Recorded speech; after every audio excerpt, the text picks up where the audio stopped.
छोटा सा गांव जहां पर एक आदमी पहाड़ पर पत्थर तोड़ने का काम करता था। उसको अपनी जिंदगी से कोई गिला शिकवा नहीं था। वह पूरा दिन काम करता, मेहनत करता और दिन के एंड में उसको जो भी थोड़े बहुत पैसे मिलते हैं वो अपने परिवार में जाता, टाइम स्पेंड करता और चैन से सो जाता।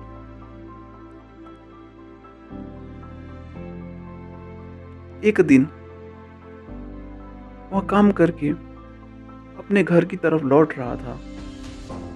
उसके दिमाग में एक अचानक सा ख्याल आया कि यार ये भी कोई जिंदगी है। पूरे दिन काम करता हूँ पत्थर तोड़ने का और एंड में जो भी कुछ थोड़े बहुत पैसे मिलते हैं उससे बड़े मुश्किल से ही मेरे और मेरी फैमिली का गुजारा हो पाता है। काश कुछ ऐसा हो जाए या फिर कहीं से मुझे कुछ ऐसी शक्ति मिल जाए ताकि जो कुछ मैं सोचूं वो सच हो जाए।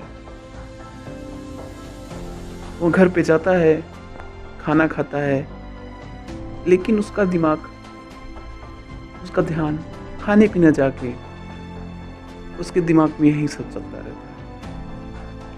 कुछ टाइम के बाद वह सो जाता है और अचानक से उसे एक सपना आया और उसने उस सपने में देखा कि वह रोज की तरह अपना काम खत्म करके अपने घर की तरफ लौट रहा है। रास्ते में वह बहुत बड़ा घर देखता है और उसके मन में एक विचार आया, काश यह घर मेरा होता और मैं इस घर का मालिक होता। और उसके यहाँ सोचते ही वह घर का मालिक हो गया। उसको यकीन नहीं हो रहा था कि उसने जो सोचा वह सच हो चुका है, लेकिन उसकी खुशी ज़्यादा देर तक टिक नहीं सकी क्योंकि उसको एकदम से एक शोर सुनाई दी। उसने अपने घर के बाहर देखा कि बहुत बड़ी रैली निकल रही थी जिसके बीचों बीच एक पॉलिटिशियन जो ऐसे ऐसे अपना हाथ हिला रहा था और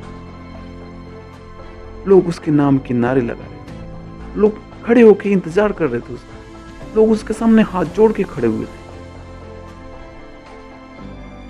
उसने सोचा ये कितना छोटा हूं इसके सामने।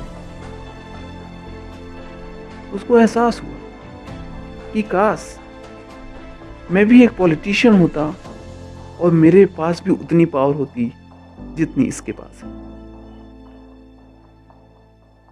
बस उसे इतना सा सोचने की देरी थी कि वो पॉलिटिशियन बन गया। उसकी खुशी का कोई ठिकाना नहीं था क्योंकि उसके आसपास हजारों लोगों की भीड़ थी और सब उसको देखने के लिए तरस रहे थे, तड़प रहे थे। लेकिन उसकी ये खुशी भी ज़्यादा देर तक टिक नहीं पाई। धूप बहुत ही तेज थी और उस पॉलिटिशियन को आदत नहीं थी इस गर्मी में रहने की। उस धूप की वजह से उस पॉलिटिशियन को चक्कर आ जाता है और वह गिर पड़ता है।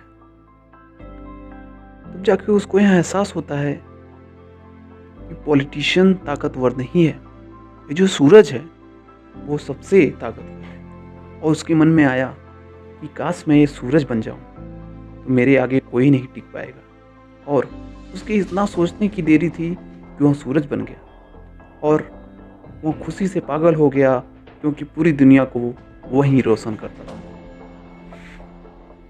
और पूरी दुनिया में ऐसा कोई नहीं था जो कि उसकी रोशनी को रोक सके।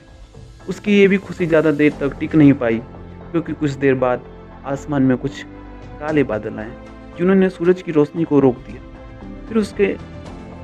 फिर उसको एहसास हुआ कि इस दुनिया में ऐसा भी कोई है जिसमें दम है सूरज की रोशनी को रोकने का। और उसके मन में ख्याल उठा कि काश मैं बादल बन जाऊं। और वह बादल बन गया और आसमान में उड़ने लगा।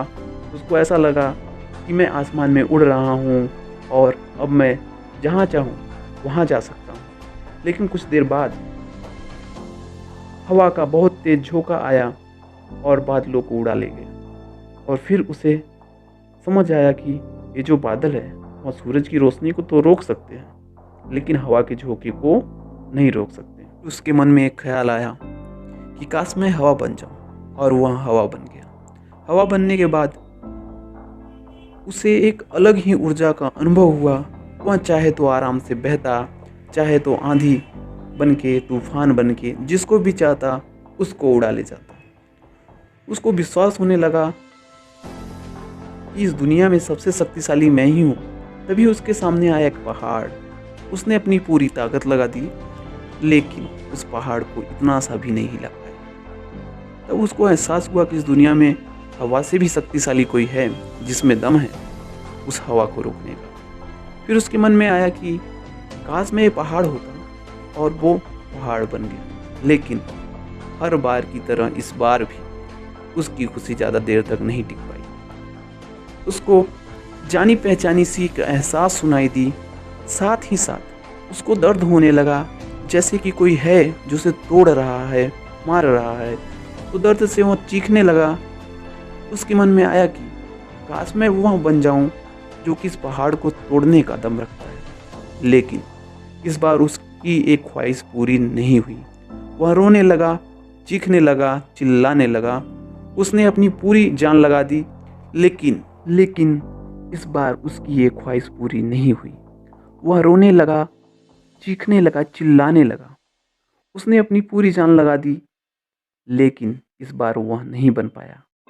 उसका दर्द बढ़ता ही चला जा रहा था, और वह दर्द की वजह से उसकी नींद खुली और सामने शीशा था। उसने शीशे में देखा और उसको समझ में आया कि सपने में मैं वह क्यों नहीं बन पाया जो मैं बनना चाहता, क्योंकि असलियत में मैं वो ही था।